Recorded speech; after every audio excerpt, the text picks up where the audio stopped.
Kembali bersama kami di Kompas Bisnis Sapa Indonesia Pagi, Saudara. Sepanjang tahun 2022, banyak sekali tren ini bermunculan dari media sosial. Mulai dari lagu, lalu ada koreografi tarian, hingga gerakan-gerakan sosial. Nah, bagaimana kita bisa memanfaatkan tren-tren yang ada di media sosial tersebut? Kami sudah bersama dengan Director Creator Partnership Meta, Revi Silviana pagi ini. Mbak Revi, halo, selamat pagi Mbak. Halo Mbak Paskali, apa kabar? Senang sekali bisa jumpa kembali. Sama-sama Mbak Revi, aku juga senang banget karena kita mau ngomongin soal tren nih. Jadi sepanjang 2022 sebenarnya tren apa sih yang bermunculan dan bertahan cukup lama di sepanjang tahun ini? Oke, aku mau cerita, sebenarnya kita tuh baru aja meluncurkan for the first time Instagram Gen Z Report. Jadi ini berdasarkan data internal dan juga kita survei kerjasama dengan Populix dengan kurang lebih 2.000 Gen Z. Jadi ini usia 18 sampai 25 tahun ya di Mhm. Indonesia. Kita menemukan ada 3 temuan menarik nih. Yang pertama, Gen Z itu menyukai koneksi dan hiburan di satu tempat. Semua orang suka hiburan, tapi spesifik untuk Gen Z, mereka pengen saat mereka menikmati hiburan, mereka juga bisa men-share atau terkoneksi dengan circle mereka. Jadi kita menemukan bahwa ada kurang lebih 73% Gen Z menyukai Reels, dan kemudian mereka menyukai untuk men-share itu, contohnya dengan berbagai macam fitur yang tersedia di Instagram, seperti ada share ke direct message, ke stories, dan juga fitur-fitur lainnya. Dan kita melihat salah satu tren yang bermunculan di tahun 2022 ini adalah mereka banyak menggunakan ad stiker. Nah, jadi di situ Hmm. mereka men-share kayak foto-foto yang dump bulanan, kemudian apa yang relevan saat mereka menjadi mahasiswa, dan juga yang ketiga random screenshot. Nah, kemudian temuan yang lain juga melihat bahwa ternyata di antara berbagai macam platform di Asia Pasifik, Facebook dan Instagram ini memiliki tempat yang tertinggi, memiliki overlapping antara menikmati hiburan dan koneksi. Jadi kembali kepada berbagai macam fitur yang kita sediakan di platform. Temuan yang kedua, dan ini cukup menarik karena ternyata Gen Z ini sangat concern terhadap aksi-aksi sosial. Jadi kita melihat bahwa mereka sangat concern terhadap isu sosial seperti sustainability, Hmm. women empowerment, terus kemudian autentikasi dari sisi personalisasi.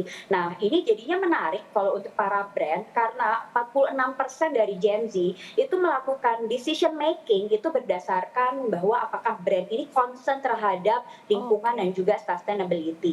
Jadi ini juga bisa menjadi salah satu insight buat para brand ke depannya. Yang terakhir, yang ketiga, Gen Z ini sangat concern terhadap personalisasi identitas digital. Jadi mereka adalah generasi digital native pertama karena Gen Z ini adalah generasi pertama yang dari lahir udah ada internet ya Mbak Mhm. Paskalis.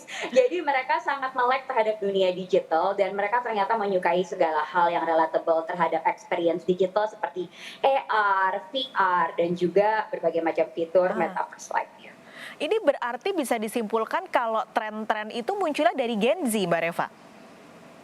Jadi sebetulnya nggak saya rasa semua generasi bisa menggerakkan tren, Mhm. tapi Gen Z ini tentunya juga salah satu generasi yang penting. Lagi banyak pertanyaan sekarang dari sisi marketers, dari sisi brand, dari sisi creators, karena Gen Z ini kan pasar, baru ya, dan populasinya luas. Jadi kalau kita lihat, total globally ada lebih dari 3,2 miliar Gen Z atau lebih dari 41%.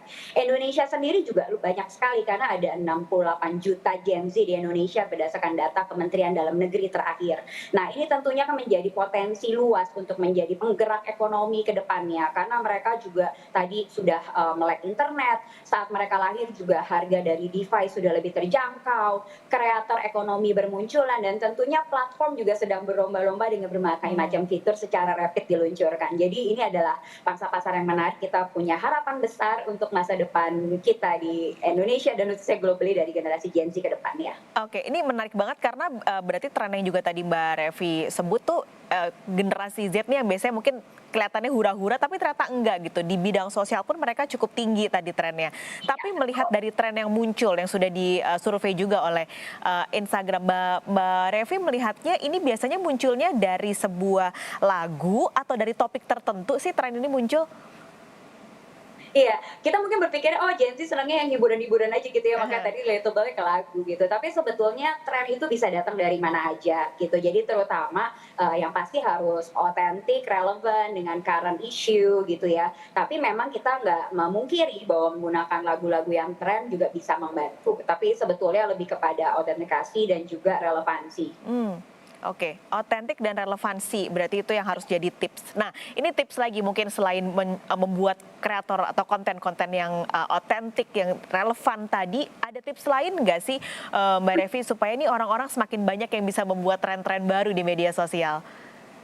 Ya, saya rasa setiap akun baik itu kreator ataupun bisnis tentunya punya pangsa pasar masing-masing. Jadi nggak ada one size fits all strategy. Hmm. Yang paling penting itu adalah memahami audiensnya dulu, followernya mereka itu sukanya apa. Jadi nggak perlu copying juga kalau sekarang lagi trennya apa, akhirnya ngikut-ngikutin kalau belum tentu cocok dengan audiens mereka. Jadi terus pelajarin insight dari si akun tersebut apa yang disukai oleh si followernya. Yang kedua tadi aku udah cerita tentang masalah relatable dengan audiens dari sisi autentikasi dan juga kemudian tren-tren yang sedang isu, mungkin sedang menarik. Dan yang paling penting kalau mau menciptakan tren itu adalah sesuatu yang simpel dan mudah ditiru gitu. Jadi jangan complicated karena kita harapannya kalau mau menciptakan tren tentunya akan jadi viral. Jadi orang harus bisa mudah mengcopy dari sisi tren tersebut. Kemudian tadi coba fitur-fitur dari sisi berbagai macam fitur yang tersedia, coba kira-kira jenis konten apa yang paling relevan dan paling cocok, dan juga dari sisi lagu yang lagi tren atau filter yang sedang tren. Yang terakhir untuk meningkatkan audiens bisa kolaborasi dengan para kreator juga ataupun kreator dengan sesama kreator sehingga bisa reach wider audience. Apakah tren-tren atau tips-tips ini juga bisa dipraktekkan untuk para UMKM gitu Mbak, bisnis-bisnis yang menggunakan Instagram sebagai sarana penjualannya? Ya pasti, karena sebenarnya definisi kreator itu luas sekali, bukan hanya personal creator, bisa juga dari sisi bisnis atau kalau kita bicara ke depan itu ada virtual creator, kemudian ada AR creator dan lain-lain. Tapi kalau tadi Mbak Kalis zoom in khusus ke UMKM, kita melihat ada beberapa prediksi nih dari tren-tren Gen Z tersebut. Yang pertama, ke depannya di tahun 2023 kita melihat bahwa akan masih terus tinggi interaksi dari konten-konten yang relatable dengan travel dan juga dengan kuliner. Jadi dari temuan kita melihat bahwa hashtag Pesona Indonesia ini berita bagus buat kita. Ada lebih dari 11 juta digunakan di Instagram di tahun 2022 dan itu sekitar 37% itu digerakkan oleh Gen Z. Jadi ini seharusnya bisa terus meningkat karena kan travel juga mulai open dan sebagainya. Kuliner juga demikian karena ya kita melihat bahwa memang orang suka makan, apalagi ini kuliner hashtagnya specifically untuk Indonesia. Jadi UMKM, travel, kuliner itu bisa selalu digunakan untuk kedepannya. Yang kedua, ternyata dari sisi lagu, kita kan mungkin berasumsi biasanya rata-rata kita mayoritas melihatnya ke lagu-lagu barat ya. Tapi ternyata temuan Gen Z di Indonesia itu mereka menyukai lagu-lagu lokal. Jadi satu dari dua Gen Z itu malah memilih salah satu top lagunya Dunia Tipu-Tipu dari Yura, kemudian juga gerakan dari lagu Indonesia seperti tarian Mendung Tanpa Udang yang diciptakan oleh salah satu musisi dari Madiun, itu ternyata malah banyak digunakan. Jadi ini harapan yang sangat positif untuk kemajuan industri musik juga ke depannya. Nah, yang terakhir elemen dari Gen Z dari sisi avatar dan digital. Jadi kita melihat bahwa 65% dari Gen Z itu mengharapkan ke depannya akan semakin melihat makin banyak fitur-fitur metaverse seperti AR, VR, NFT dan lain-lain.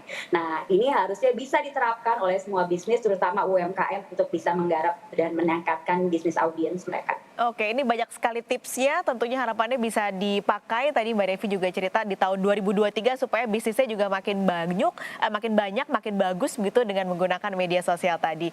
Mbak Revi terima kasih banyak insight-nya pada pagi hari ini di Kompas Bisnis. Sehat selalu Mbak Revi, sampai ketemu lagi.